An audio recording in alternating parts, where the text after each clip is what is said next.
Questions? So your sound is very, I mean, it's fascinating in the fact that even on a different instrument, I can still tell it's you. Oh, thank you.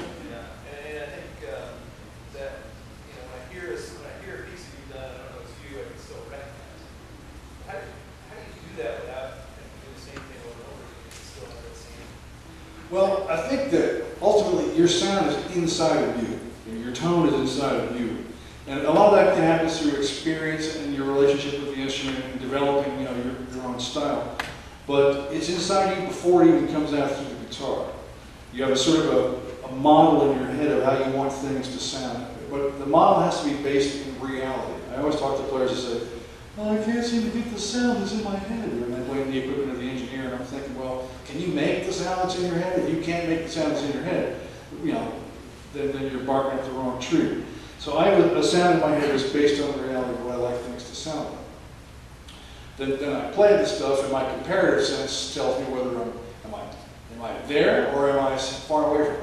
The farther away I am from it, the harder I work to get there. The more there I am, the harder I work to get more there. You know what I mean? But it's all inside of you before you play, and that's not an automatic thing. You have to develop that. You have to sort of develop what your concept of the sound is and how you make that, and how you modify that to get there when the instrument or the PA system or whatever is not producing what you want. But you know, my approach to playing things, you know, my approach to the timing, there's all these things in addition to the sound of the instrument that sort of add up to you know, whatever identity I may have as a player. And I think you'll find, you know, you listen to Leo Kottke, for example, and all the different phases of his career when he was using picks and then not using picks.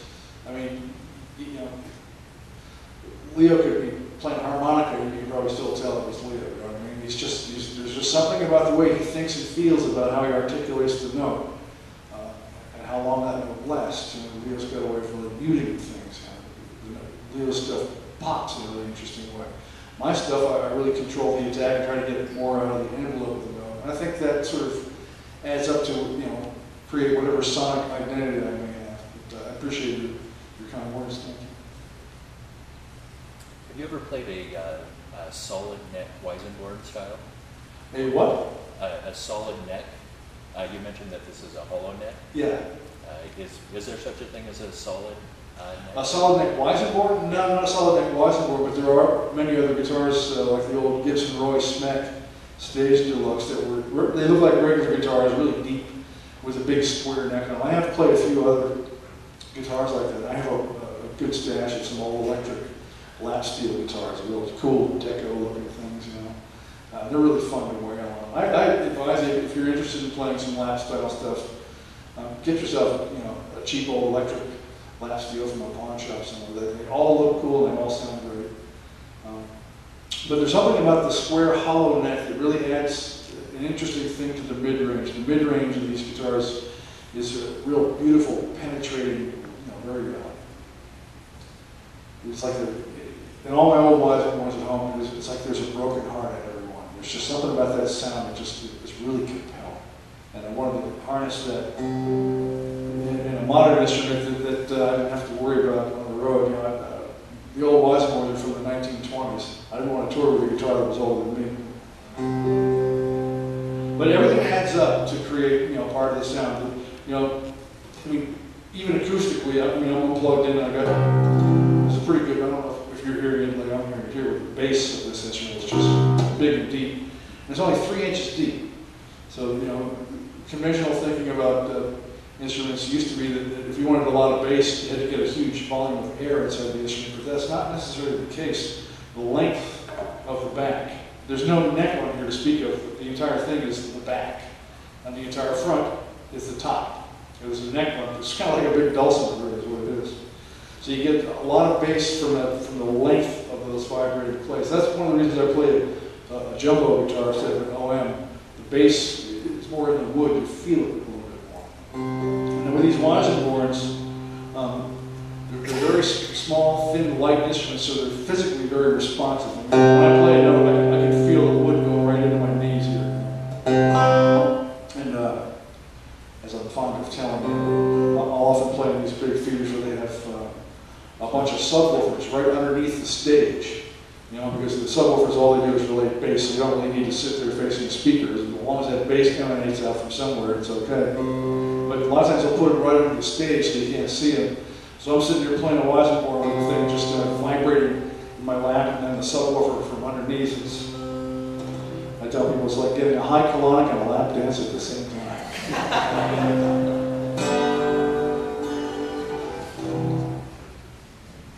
Any more questions? What type of preamp do you play through? I'm kind of going through a phase where I'm experimenting with a lot of stuff right now.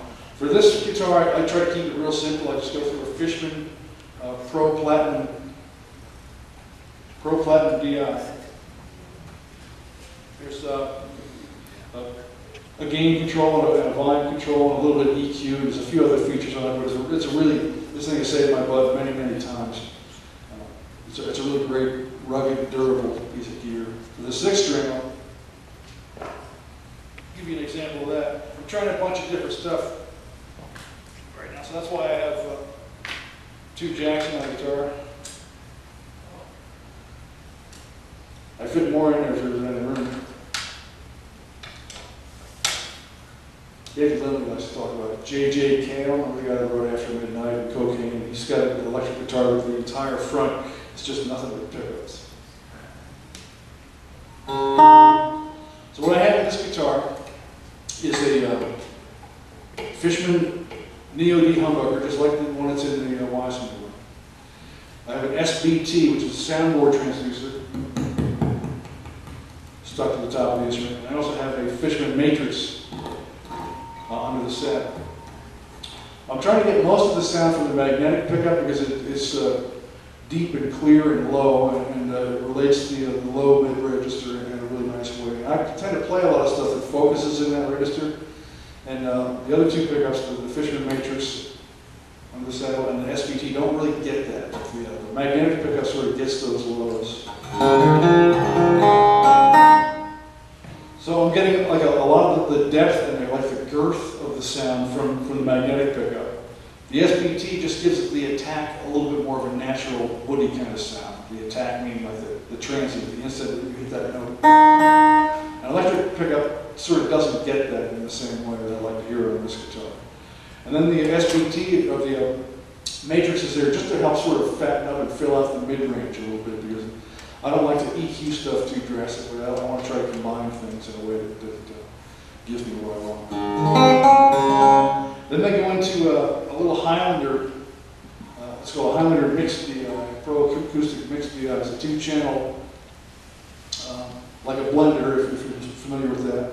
And I go to the stereo input into the blender, and the stereo input is for the magnetic and the soundboard transducer.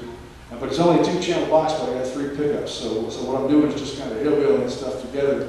And I run the Matrix pickup, the end of the sound pickup, into the effects return on this thing. Just use a little bit of it. I'm trying to convince somebody to build me a 3-channel box, but nobody seems to want to listen.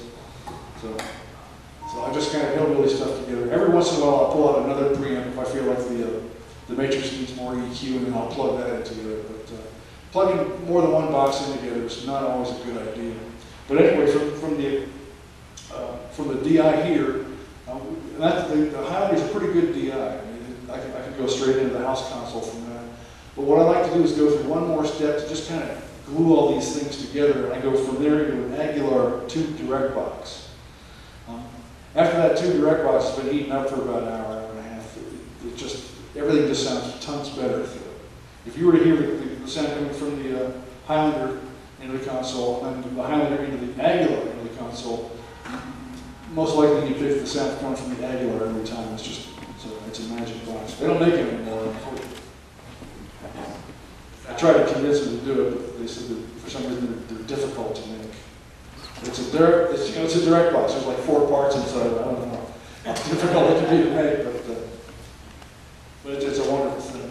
But all the gear is really second or third in consideration. I used to be into all the toys and gadgets and stuff, but not so much anymore. I just want. I'd like to carry less and less stuff and just sit up there and play.